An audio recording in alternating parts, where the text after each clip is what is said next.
तो अभी हम कंटिन्यू करते हैं acceleration in velocity time graph. तो ये अभी एक स्लोप है, सॉरी एक straight line with a slope. तो ये पॉजिटिव एक्सेल क्या कहते हैं, कांस्टेंट एक्सेलरेशन ही है, ठीक है। Acceleration is constant but positive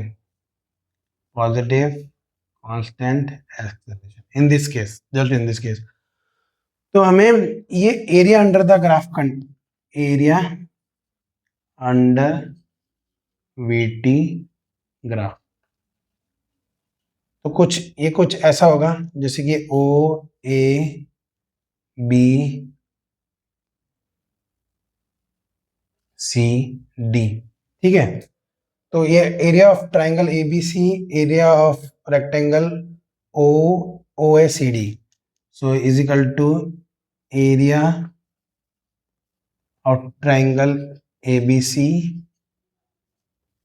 plus area of rectangle O A C D is equal to half base into height.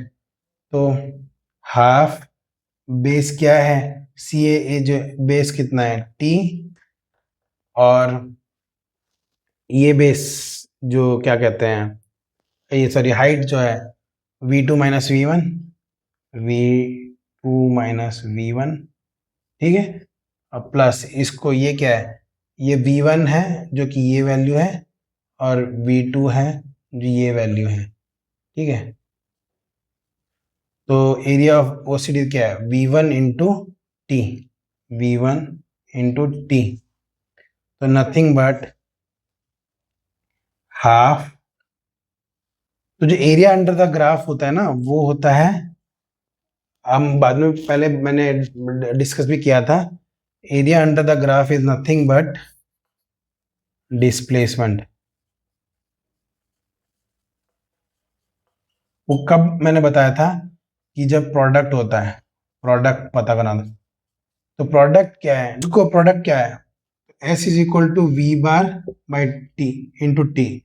We bar क्या है हमारा, जो स्लोप मिला, नॉट स्लोप, क्या है, slope of x T graph जो बनता है। तो हर पॉइंट में v की वैल्यू जो है, हर पॉइंट में v की वैल्यू, मतलब ये एक्स टी ग्राफ, ठीक है, स्लोप इन एक्स टी ग्राफ। तो अगर वो स्लोप, अगर एवरेज वेलोसिटी तो कांस्टेंट ही है, क्योंकि यहाँ पे स्लोप सेम है, क्योंकि देखो slope in x T graph is constant, okay. तो वो वी टी ग्राफ में एक स्ट्रेट लाइन बन जाएगा, दिस इंप्लाइज स्ट्रेट लाइन, ठीक है। स्ट्रेट लाइन, यहाँ पे ये स्ट्रेट लाइन है, तो हर पॉइंट में वेलोसिटी बढ़ रहा है घट रहा है, हो सकता है, इस केस में बढ़ रहा है, ठीक है। तो इसमें एवरेज वेलोसिटी समवेयर यहाँ पे आएगी, ठीक है। तो इसमें जो वैल्यू है v बार इंटू टी, जो पूरा डिस्प्ले टाइम है।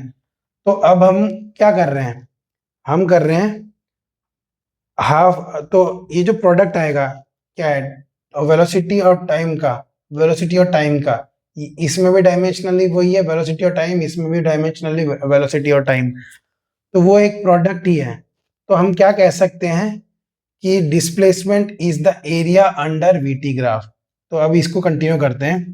तो हाफ वी टू, ठीक है। अब इस केस में हम, ये क्या है हमारा, एवरेज वेलोसिटी बनाने के लिए v2 minus V one divide by T, तो यहाँ पे हम डिवाइड बाई टी करेंगे, यहाँ पे हम स्क्वायर ऐड करेंगे।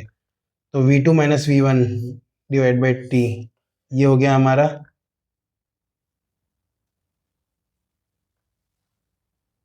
एक्सेलरेशन, ठीक है। ये जो हमारा एक्सेलरेशन है, तो average acceleration into T square plus V one into T. तो हम इसको रिप्रेजेंट करते हैं डिस्प्लेसमेंट को एस से, सपोज, ठीक है, एस कुछ नहीं, डिस्प्लेसमेंट है, ठीक है। तो ये भी हमारा एक बाद में एक टर्म बन जाता है काइनेमेटिक इक्वेशन में, एक इक्वेशन बन जाता है, पॉपुलर इक्वेशन।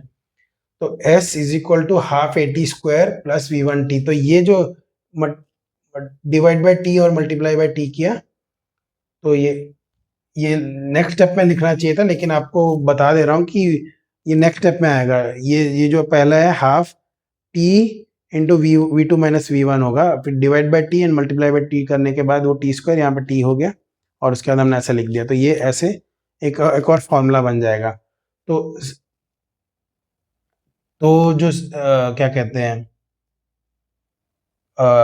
डिस्प्लेसमेंट है, वो जो ट्रायंगुलर एरिया और रेक्टेंगुलर एरिया का सम है, और वो ही डिस्प्लेसमेंट होता है। Displacement is nothing but product. जब भी प्रोडक्ट आएगा वहां पे तुम एरिया के बारे में सोचना। तो और जहां पे भी डिवीजन आया वहां पे तुम स्लोप के बारे में समझना। डिवीजन क्यों? क्योंकि जैसे v2 minus V one divide by t2 माइनस t1, तो ये जो पार्ट है डिवीजन का है ना, तो एक यहाँ पे एक जो भी है स्लोप।